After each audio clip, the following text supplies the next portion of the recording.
أعوذ بالله من الشيطان الرجيم بسم الله الرحمن الرحيم الحمد لله رب العالمين الصلاة والسلام على سيدنا محمد وعلى آله أصحابه أجمعين أما بعد.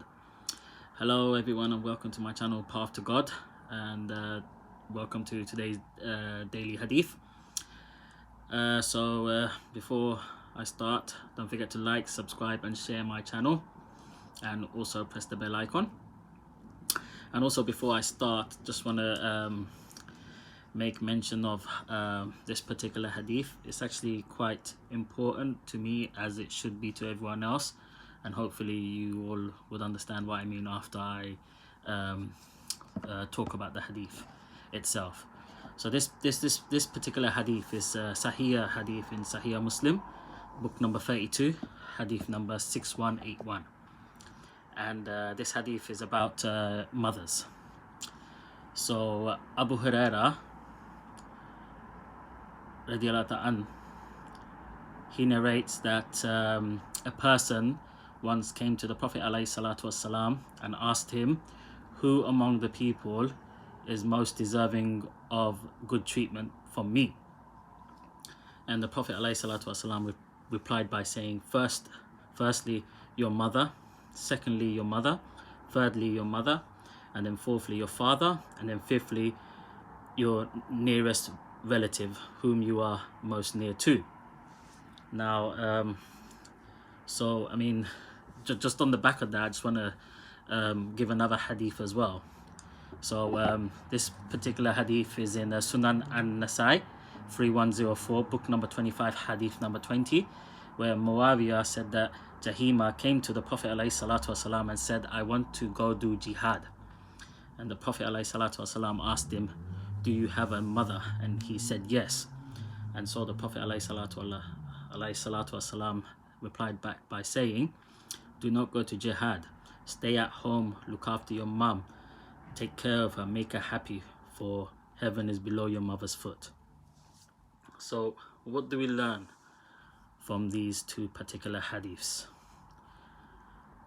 Well, first and foremost, our mothers should be our number one priority after the worship of our Lord Allah subhanahu wa ta'ala.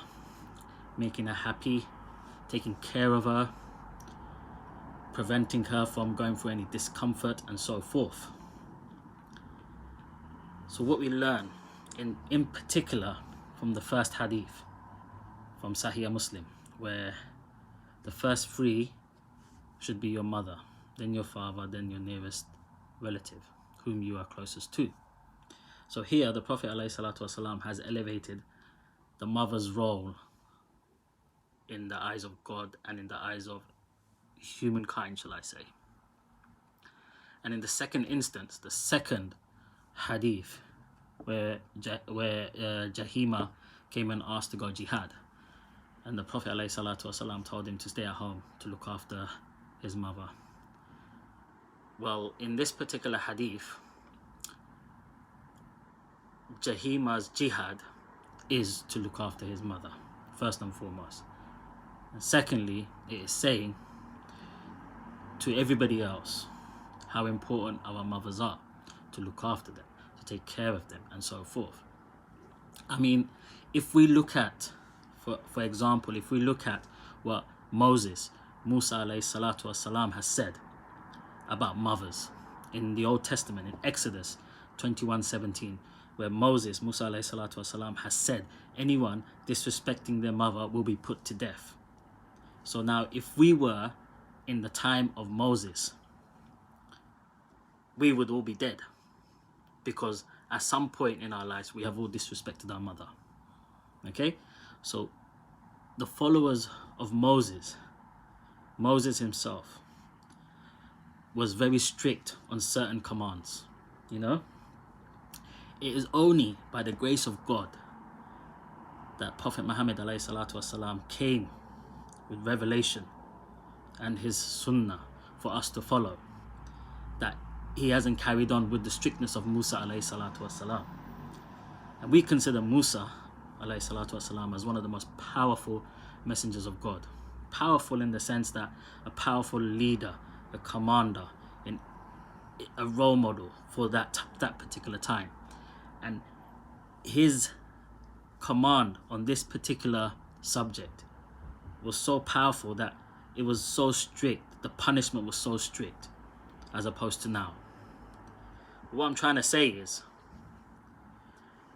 looking after our mothers should be our first priority over anyone else and anything else. And I'm not saying, oh, forget about your child or your partner or so forth. No, I'm not saying that. Okay, what I'm saying is what the Prophet ﷺ said. Mothers first, mothers second, mothers third. That's what I'm saying. I mean, first and foremost, we all may be partners. We all may be parents. We all may be friends. But first and foremost, we are children as well of our parents. Some people are lucky to have mothers. Some people are unlucky that they don't have mothers. The ones that do have mothers, we should try our best to keep them happy. You know? I mean, if there's one thing that I can say is,